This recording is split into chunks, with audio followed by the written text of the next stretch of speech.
ಆಲಮಿಗಳಿಗೆ ಚಾಲುಕ್ಯರೇ ಆಧಾರ ಸ್ತಂಭ, ಆಗ್ರದ ತಾಜ್ ಮಹಲ್ಗೆ ಶಹಜಹಾನೇ ಆಧಾರ ಸ್ತಂಭ, ಸಂಸ್ಥೆಗೆ ನಮ್ಮ ಎನ್.ಎಂ. ಪಾಟೀಲ್ ಸರ್ ಆಧಾರ ಸ್ತಂಭ. ದೇಶಕ್ಕೆ ಒಬ್ಬನೇ ರಾಷ್ಟ್ರಪತಿ, ರಾಜ್ಯಕ್ಕೆ ಒಬ್ಬನೇ ರಾಜ್ಯಪಾಲ, ಭಾರತ ಸಂವಿಧಾನಕ್ಕೆ ಒಬ್ಬನೇ ರಾಜ, ಅವರೇ ನಮ್ಮ ಶರಣಾಗುತ್ತಾರೆ. ಸಿದ್ಧಾಂತ ಅದ್ವೈತ ಸಿದ್ಧಾಂತ, ಅಣ್ಣ ಬಸವಣ್ಣನ ಸಿದ್ಧಾಂತ ವಿಶಿಷ್ಟಾದ್ವೈತ ಸಿದ್ಧಾಂತ, ನಮ್ಮ ಡಾಕ್ಟರ್ ಸಿದ್ಧಾಂತ. ಕ್ಲಾಸಿನ ಗಂಟೆ ಕಡೆ ಎರಡಕ್ಕೂ ನಾನು ಹೇಳಿ ಪಾಠ ತಿಳಿಸಬೇಕು.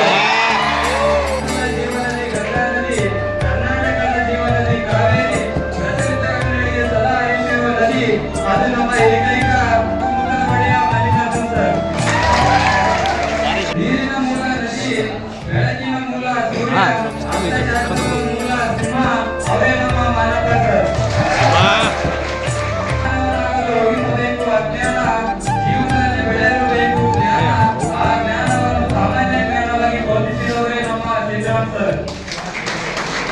ರಾಮಾಯಣದ ಲೇಖಕ ವಾಲ್ಮೀಕಿ, ಮಹಾಭಾರತದ ಲೇಖಕ ವೇದವ್ಯಾಸ, ನಮ್ಮ ಹೃದಯದಲ್ಲಿ ಇಂಗ್ಲಿಷ್ ಗ್ರಾಮರ್ ಅನ್ನು ಬ್ಯೂಟಿಫುಲ್ ಆಗಿ ಲೇಖನ ಮಾಡಿದವರು ನಮ್ಮ ಶಿವಕುಮಾರ್ ಸರ್. ಅಂಬಾನಿ ಬಳಿ ಹಣದ ಕೊರತೆ ಇಲ್ಲ, ಭಾರತದಲ್ಲಿ ಜನಸಂಖ್ಯೆ ಕೊರತೆ ಇಲ್ಲ, ನಮ್ಮ ಜಾಣತರ ತಂತ್ರಜ್ಞಾನದ ಕೊರತೆ ಇಲ್ಲ. ಸಿಂಹಾಸನದ ಪ್ರಭಾವದಲ್ಲಿ ಶ್ರೀಕೃಷ್ಣ ದೇವರಾಯ, ಬಾದಾಮಿ ಚಾಲುಕ್ಯ ಸಿಂಹಾಸನದ ಪ್ರಭಾವದಲ್ಲಿ ಇಮ್ಮಡಿ ಪುಲಕೇಶಿ, ನಮಗೆ ರಾಜ ಮಹಾರಾಜರ ಕಥೆ ಹೇಳಿದ ನಮ್ಮ ಅಚ್ಚುಮೆಚ್ಚಿನ ರಾಜ ಈಶ್ವರ್ ಸರ್. ಭಾರತಕ್ಕೆ ಜಮ್ಮು ಕಾಶ್ಮೀರದ ಕಿರೀಟ, ಕರ್ನಾಟಕಕ್ಕೆ ಬಿದರ ಕಿರೀಟ, ಶಾಸ್ತ್ರದ ಕಿರೀಟವೇ ನಮ್ಮ ಪಾರ್ಶ್ವನಾಥ್ ಸರ್.